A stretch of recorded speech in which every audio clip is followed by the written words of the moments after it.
the expedition to the South Pole was literally like learning Chinese in a day to me. I had no experience of -70.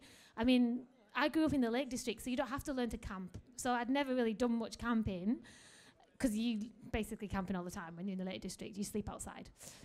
I mean, my parents liked me. They didn't make me just sleep outside. It's just... Anyway, that's a different kind of talk.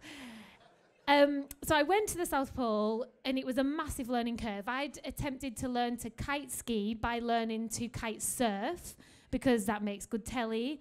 If anybody's done kite surfing, it's very, very cool if you know what you're doing. If you don't know what you're doing, it's very, very dangerous.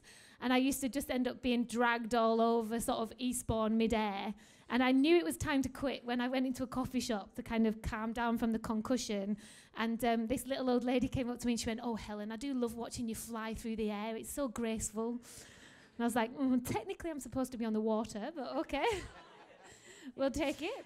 But, you know, you kind of sort of think, oh, it's a small world, and, you know, this day's technology, everything's so the same, but it isn't. Like, everything about that world was so different. We didn't have toilets. We had to use a sandwich bag as our toilet and carry it back. In the Amazon, we didn't obviously have shops because we were in the Amazon jungle for 2 months. So the fish used to literally jump over the side of the kayak in between my legs, and that was tea. Like, Christ knows what I was eating. You know, the high wire walking, I spent the whole month wearing 2 pairs of cycling shorts because it was the only way that I could sit down, because my backside was so bruised. It was so painful. Like, everything about that world was so crazy different. And if you stop and think about the big picture, it's intimidating.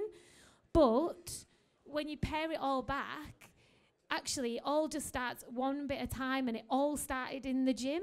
Like, I used to go into the gym and be there until like 8, 9, 10 o'clock at night because I was surrounded by people who were of the same mindset.